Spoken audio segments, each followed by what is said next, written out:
60 లీటర్ల పాలతోటి మనం కద్దుకా ఖీర్ చేయబోతున్నాం రేపు వెల్కమ్ డ్రింక్ ఇవ్వడానికి. మా వనపతి రెడ్డి సార్ వాళ్ళ కూతురుది రేపు ఎంగేజ్మెంట్. కావాల్సిన పదార్థాలు: కద్దు అంటే ఆనకాయకు సంబంధించిన గ్రీన్ లీఫ్ గీకాలి, మిల్క్ మేడ్, కోవా, పచ్చికోవా, షుగర్, ఎసెన్స్లు ఉంటాయి కొన్ని, కాజు పేస్ట్, బాదం పేస్ట్, షుగర్, దుర్గా నెయ్యి, సొరకాయ గుజ్జు మంచిగా నూనెలో డ్రై చేసింది. మొత్తం రెడీ అయినాక కద్దుకా ఖీర్ ఎలా ఉంటుందో చూపిస్తాం. నమస్తే, థ్యాంక్ యూ. మేము ఉన్నావా లైన్లో ఉండండి, లైవ్ ఇస్తాం. 60 లీటర్ల పాలు కాబట్టి చాలా జాగ్రత్తగా కాటు రాకుండా మంచిగా కలుపుతూనే ఉండాలి.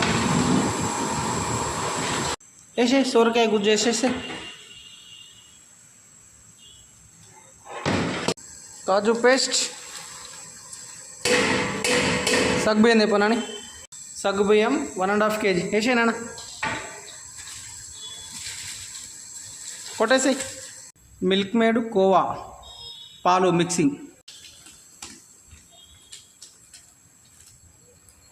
అన్ని మిల్క్లో వేసాం కదా, మిల్క్తో మగమేకమై కావాలి అవన్నీ, అందుకోసమే కాసేపు మసలిద్దాం.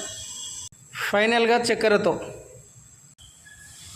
మన టేస్ట్ తగ్గంత షుగర్ చూసుకొని కాజు పేస్ట్, కాజు డీప్ ఫ్రై చేసి నెయ్యిలో మీదికెళ్ళి గార్నిష్ చేయడమే. అయిపోయింది ఫ్రెండ్స్, కద్దుకా ఖీర్ స్పెషల్ ఐటమ్. మార్నింగ్కి బాగా టిక్కుగా చేసేది ఉంటుంది, కాకపోతే ఇది వెల్కమ్ డ్రింక్ వచ్చి కొంచెం పతలా చేస్తున్నాం.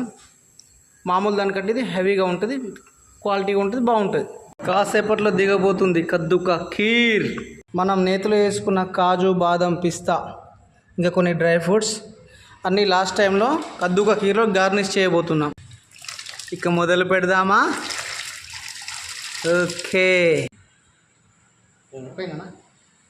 ఓకే,